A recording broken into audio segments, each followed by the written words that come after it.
Aslanlarım merhaba. Sonunda birbirimize kavuştuk. İnanın bugünü özlemle bekledim. Bu sene kimya sohbetlerinde beraber olacağız. Çok keyifli, güzel dersler izleyeceğiz. Kimyaya başlamadan evvel size derslerin nasıl geçeceği hakkında biraz bilgi vereyim. Şurada görmüş olduğunuz gibi bilgisayarımda bütün kimya konuları yüklenmiş durumda. Ben ders anlatırken zaman zaman bu ekrana bakacağım. Ve bilin ki ben ekrana baktığım zaman benim görmüş olduğum görüntülerin aynısı sizin ekranınızda yer alacak. Üniversiteli olmanın da teknolojik bir ayrıcalığı tabii ki bu. Onun dışında önem vermiş olduğum ikinci kısım soru çözümleri. Ben soru çözerken önce ekrana zaten soru gelecek. Bu esnada sakın soruyu yazmayın. Çünkü zaten bu sorular sizin ders notlarınızda bulunacak. Ekranda soruyu hep beraber okuyacağız. Ben daha sonra tahtaya kalkacağım. Tahtada çözümü yapmaya başlayacağım. Sakın yazmaya çalışmayın. Sadece beni anlamaya dikkat edin. Tahtadaki çözümüm bittikten sonra tekrar bilgisayara döneceğim ve bu sefer bu çözüm bilgisayarda karşımıza çıkacak. İşte o zaman defterinize sadece çözümü alacaksınız. Onun dışında bir de masamdaki aksesuarlar hakkında da size bilgi vereyim. Gördüğünüz gibi burada bir kimya kitabı var. Sanırım şu kısmı da mavi. Üzerinde bir yelkenli var. Burada da bir gemici feneri var. Görüldüğü gibi bu mavi kitap kimya denizini anlatıyor. Üzerindeki yelkenli sizin ve içinde sadece siz varsınız. Ben yokum. Ben neredeyim? Ben Fener'deyim. Eğer güzel limanlara, istediğiniz limanlara ulaşmak istiyorsanız Fener'den çakacağım ışıklara dikkat edin. Şimdiden kolay gelsin. Birinci konumuz atomun yapısı. Önce atomun yapısında neler öğreneceğimizi ana başlıklar altında bir inceleyelim. Görüldüğü gibi ilk önce atom modelleri hakkında konuşacağız. Daha sonra proton, nötron ve elektronun anlatıldığı atomun temel tanecikleri, daha sonra iyon kavramı ki burada katyon ve anyonları inceleyeceğiz. Sonra izotop atomlar, izoton, izobar ve allotrop kavramlarını, daha sonra da elektronların dağılımını inceleyeceğiz. Ama gelin başka bir şey yapalım. Derse başlamadan evvel atomla ilgili enteresan bir şey göstermek istiyorum size. Hiç düşündünüz mü? Gerçek atom fotoğrafını hiç gördünüz mü? Bugüne kadar kitaplarda hep vardır. İşte böyle etrafta elektronlar dolaşır, ortada çekirdek. Atomun gerçek resmi o değil ki, hayali çizilmiş resimler. Gelin bugün enteresan bir şey olsun. Atomun gerçek fotoğrafını görelim. Ki bu görüntüler dünyada çok az insanın görmüş olduğu görüntülerdir. En son tarayıcı tünel mikroskopları ile çekilen bir görüntüyü görelim. Belki bunu siz de görebilirsiniz. Bakın, elimde bir altın para var. Bunun içerisinde milyarlarca altın atomu var. Buna bakacaksınız ve göreceksiniz. Yavaş yavaş altın paraya doğru bakın. Yavaş yavaş bakın. Birazdan altın atomlarını göreceksiniz. İnanılmaz değil mi? Görmüş olduğunuz her tepecik gerçekten de altın atomlarını gösteriyor. Bugüne kadar ancak bu görüntüyü çıkartabildik. Belki 3 yıl, belki 5 yıl sonra, belki çok daha kısa bir süre sonra çok daha net görüntüleri başkaları da bir gün size mutlaka gösterecektir. Daha önce de söylemiş olduğum gibi ilk önce izleyeceğimiz kısım atom modelleri. Bugüne kadar atom hakkında eski yıllardan günümüze kadar insanlar, bilim adamları neler söylemişler? Eski Yunan'dan bir filozof Demokritos, milattan önce 460-370 yılları arasında yaşamış. Arkadaşlar özür dilerim, fotoğrafını bulmak mümkün olmadı. Ancak heykelinin fotoğrafını getirebildik. Bir maddenin sonsuza kadar bölünemeyeceği ve o maddenin özelliklerini taşıyan çok küçük, bölünemez bir birimin var olması gerektiğini öne sürmüş. Her madde için farklı olan bu bölünemez birimleri de atom şeklinde isimlendirmiş. Çünkü atom eski Yunan'da bölünemez anlamında kullanılıyor. Arkadaşlar Demokritos'un yaptığı tanımlama tabii ana hatlarıyla bu kadar. Ama önemli. Yıllar önce, milattan önce 460 yıllarında birileri, düşünebiliyor musunuz? Maddenin bölünemez bir parçasının olduğunu düşünebilmiş. O yıllara göre çağının çok ötesinde bir düşünce tarzı. İlk bence gerçek anlamda atom modeli 1700 yılların sonlarında İngiliz bilgin Dalton tarafından öne sürülmüş. İnceleyelim. Dalton atomları içi dolu küreler olarak düşünmüş. Bu modele göre bütün maddeler atomlardan oluşur. Atomlar bölünemez taneciklerdir. Bir elementin tüm atomları özdeştir. Farklı elementlerin atomları birbirlerinden farklıdır. Bileşik oluşurken atomlar tam sayılı olarak 1'e 1, 1'e 2, 2'ye 3 birleşirler. Şöyle bir özetleyelim. Dalton ne demiş? Bir kere bütün maddeler atomlardan oluşur demiş. Çok yeni bir şey değil. Demokritos da zaten buna benzerini söylemişti. İkincisi atomlar bölünemez taneciklerdir demiş. Benzerini Demokritos da söylediydi zaten. Şimdi burada ilk kez ciddi bir değerlendirme var. Bir elementin tüm atomları özdeştir. Bir elementin tüm atomları birbirinin aynıdır demiş Dalton. Bakalım daha sonra inceleyeceğiz, öyle mi? 4 numarada farklı elementlerin atomlarının birbirlerinden farklı olduğunu söylemiş. Sonra da bileşik oluşurken atomların tam sayılı olarak birleştiğini belirtmiş. Bakalım hemen arkasından başka bir bilgin nasıl bir model öne sürmüş. Ama bunu yapmadan önce de gelin şu Dalton'un modelini bir eleştirelim. Dalton'un modelinde 2 ve 3 numaralı yargılar önemliydi. 2 numarada atomların bölünemez tanecikler olduğunu söylemişti ki biliyoruz artık atomlar çekirdek reaksiyonlarıyla bölünebiliyorlar. 3 numarada bir elementin tüm atomlarının özdeş olduğunu söylemişti. Birazdan göreceksiniz ki bir elementin tüm atomları birbirinin tıpatıp aynısı değildir. İzotop atomlar adı verilen farklı bir niceliği değişik olan atomlar kümesidir elementler. O halde modelin eleştirisini hep beraber bir kez daha okuyalım. Ne yazdık? Atomun yapısıyla ilgili bir bilgi vermemesinin yanı sıra ikinci ve üçüncü değerlendirmeler de günümüzde geçerli değil Dalton modeliyle ilgili. Dalton ikinci değerlendirmesinde atomlar bölünemez taneciklerdir demişti. Öğrendik, atomlar çekirdek reaksiyonları ile bölünebilmektedir. Üçüncüde bir elementin tüm atomlarının özdeş olduğunu söylemişti. Birazdan göreceğiz. Bir elementin izotop atomları adı verilen farklı atomları bulunabilmektedir. Şimdi bundan sonraki modele bakalım. Evet, İngiliz Thomson'ın atom modeli. 1903 yılında deklare etmiş bilim çevresine. Bakalım ne demiş? Atomun elektriksel yapısıyla ilgili ilk model bir kere bu. Bu modele göre atomlar artı yüklü bir bölüm ile eksi yüklü taneciklerden oluşur. İlk kez söyleniyor. 2. Artı yükler atomun tüm hacmine yayılmış olup eksi yükler, elektronlar atomun içine serpiştirilmiştir. Bu model daha sonra üzümlü kek modeli olarak hatırlanmış. Şöyle bu kekleri bir düşünün. Keki atomun artı yükleri olarak görün. İçindeki üzüm tanelerini de eksi yükler olarak görün. Yani burada şöyle bir yaklaşım var. Atomun içerisindeki artı ve eksi yükler atomun içerisine homojen bir şekilde dağılmış. Bir düşünelim, acaba doğru mu? Bunu düşünmeden evvel gelin modelin eleştirisini bir inceleyelim. Bir kere atomun yapısında çekirdekte bulunan nötronlardan bahsedilmemesi modelin eksikliği. Onun ötesinde artı ve eksi yüklerin atomda rastgele dağıldığı iddiası ise modelin en önemli hatalı yönü. Şu ana kadar Dalton modelini inceledik, Thomson'ın modelini inceledik ama görüyorsunuz ki gerçek atom bilgisiyle şu anda pek yakınlık sağlamadı. Yıllar biraz daha geçtikçe daha gerçeğe yakın veya günümüzdeki değerlendirmelere daha yakın bir takım modeller tabii ki oluşacak. Bundan sonraki modelimize bakalım. Evet, Rutherford atom modeli. O da 1911 yılında deklare edilmiş. Bakalım şimdi. Atomdaki artı yüklerin tamamı ile atom kütlesinin büyük bir kısmı çekirdek denilen bir merkezde toplanmıştır. Arkadaşlar dikkat! Burası hakikaten çok önemli. Bir daha vurgulayalım. İlk kez söyleniyor. Atomdaki artı yüklerin tamamı ile atom kütlesinin büyük bir kısmı çekirdek denilen bir merkezde toplanmıştır. Zaten artı yüklere proton ismini de Rutherford vermiştir. 2.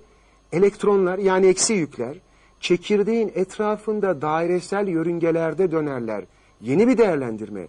Elektronlar çekirdeğin etrafında dairesel yörüngelerde dönerler. Ve bir atomdaki proton sayısı elektron sayısına eşittir. Görüldüğü gibi Rutherford'un modeli Thomson'a göre çok daha yetkin. Şimdi biraz düşünelim. Rutherford bu yargıya nasıl vardı? Yani atomun protonlarının çekirdek gibi çok küçük bir hacimde toplandığını nasıl gördü? Ve nasıl Thomson'ın modelini çürüttü? O zaman Rutherford'un deneyini ekranımızdan inceleyelim. Aslanlarım iyi bakın. Rutherford'un deneyi enteresan bir deney. Rutherford alfa taneciklerini, aslında şu anda bu kelimeyi kullanmak istemiyorum, daha konuşmadık ama şöyle diyelim. Artı 2 yüklü elektrikle, artı 2 elektrikle yüklü tanecikleri ince bir altın levhanın üzerine gönderiyor. Ve bu levhanın arkasına da ekranda gördüğünüz gibi tespit edici bir ekran koyuyor. Çok enteresan bir sonuçla karşılaşıyor. Gelen ışınların çok büyük bir kısmı hiç doğrultularını değiştirmeden altın atomlarını delip geçiyorlar. Az bir kısmının yönleri biraz değişiyor. Çok az bir kısmının ise yönleri tamamen değişiyor, geri dönüyorlar. Okuyorum. Rutherford çok ince bir altın levhayı alfa parçacıklarıyla bombardıman etti. Işınların çok büyük bir kısmının yolları değişmedi. Az bir kısmının yönleri değişti. Çok az bir kısmı ise geri döndü.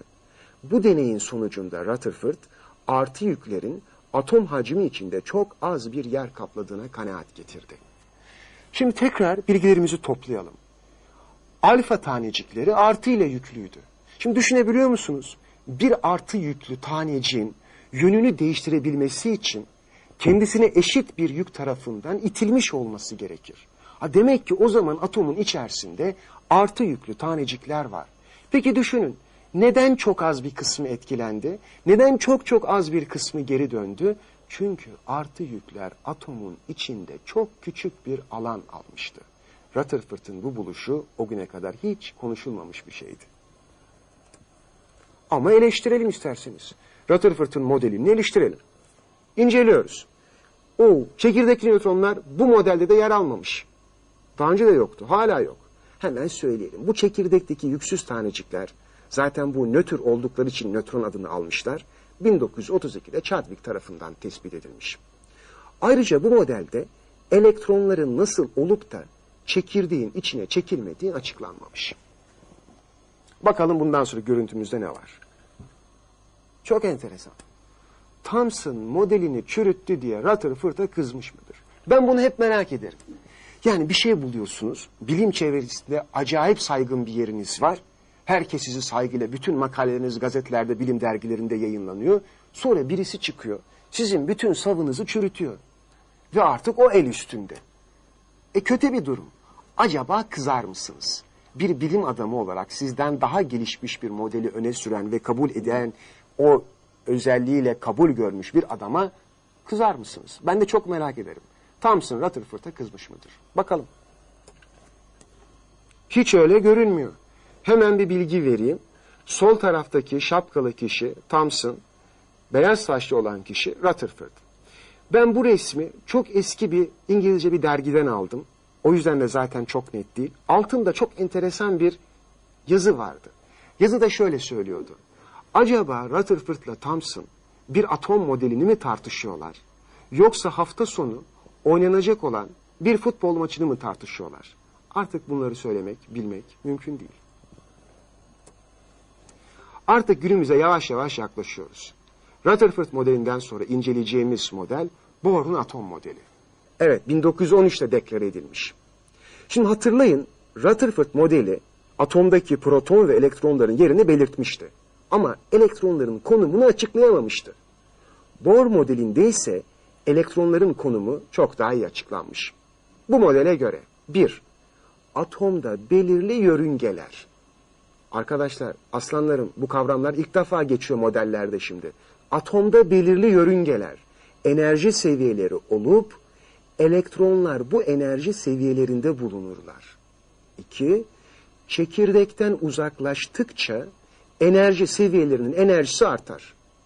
Eğer atoma enerji verilirse, bu ısı enerjisi olabilir, elektrik enerjisi olabilir. Elektron daha yüksek enerjili, çekirdekten daha uzaktaki bir enerji seviyesine geçer.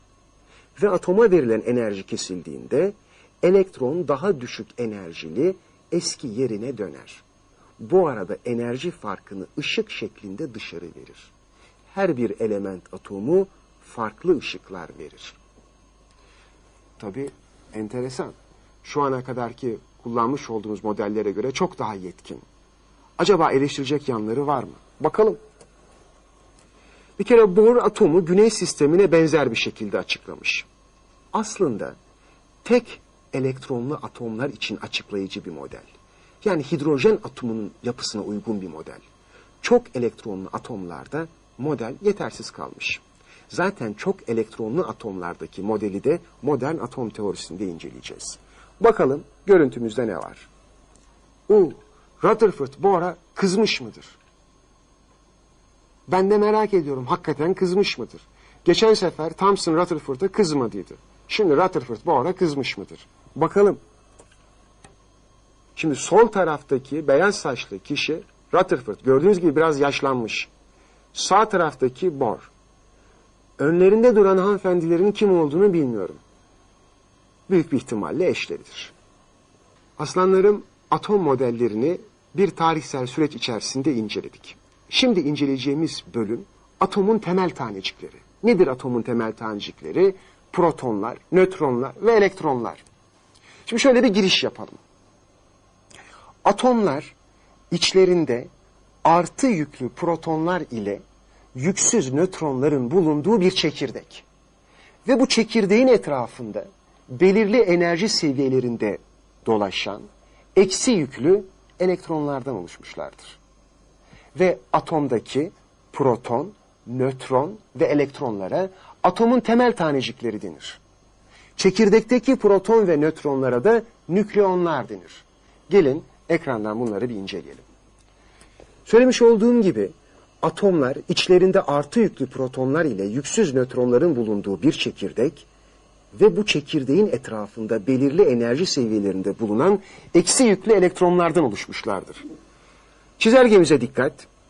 Aslanlarım hakikaten dikkatli olun şimdi burada. Taneciklerimiz proton, nötron ve elektronlar. Protonlar çekirdekte bulunuyor. Yükleri artı bir.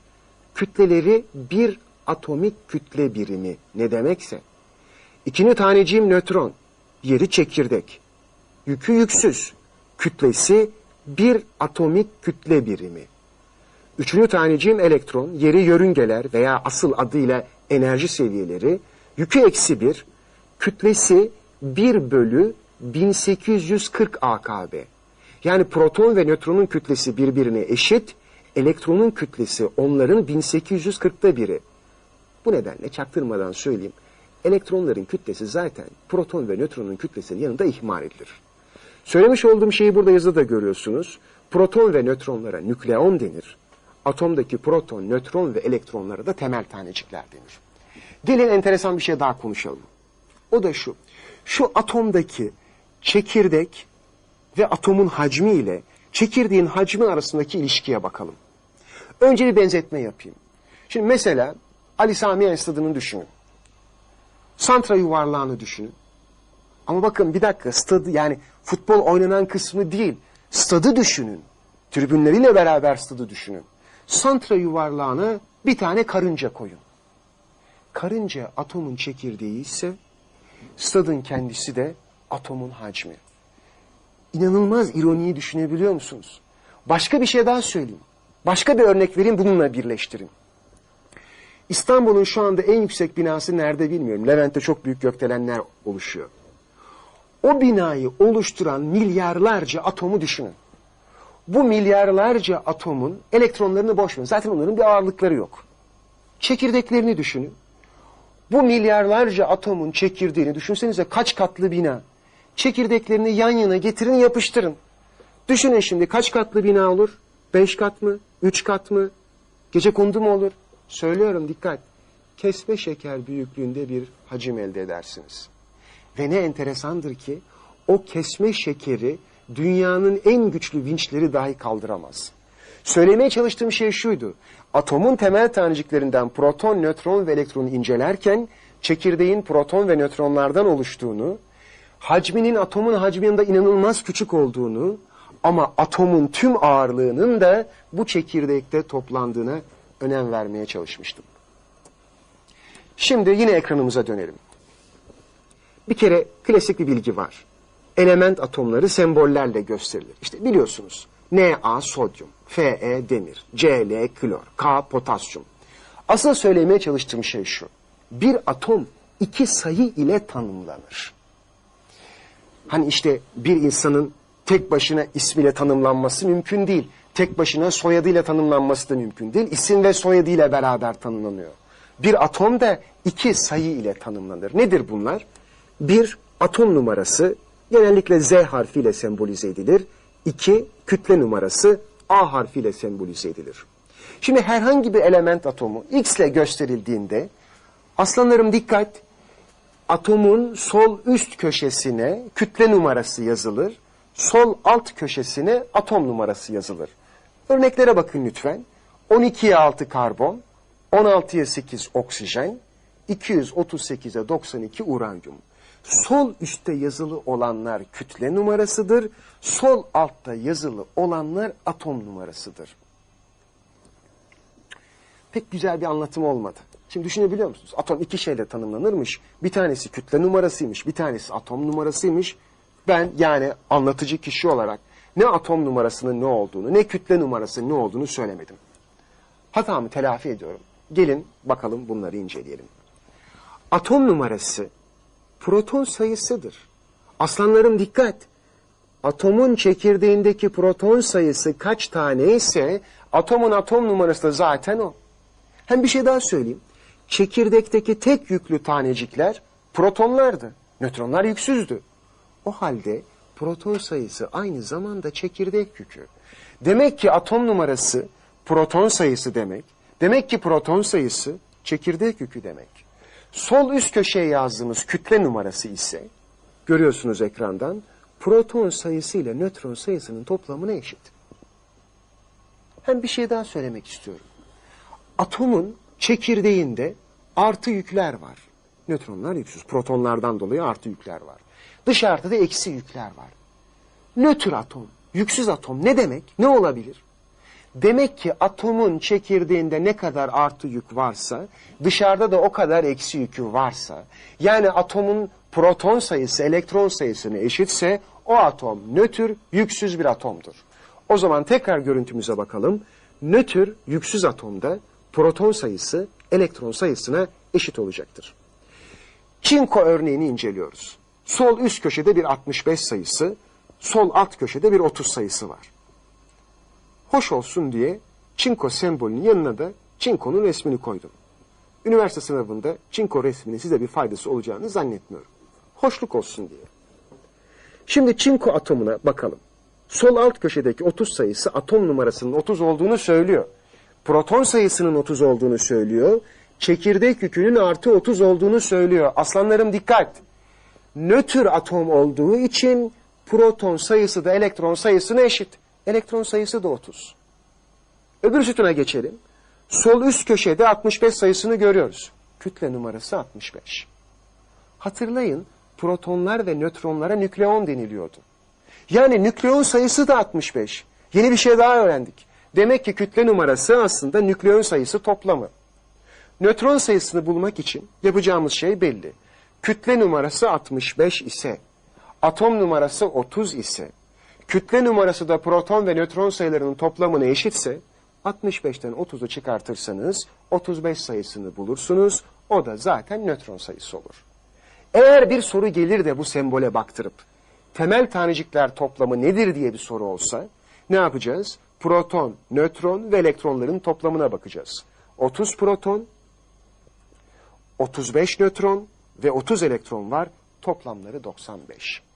Ekrana son bir kez iyice bakın. Bu sefer önemli bir bilgiyi geçtik.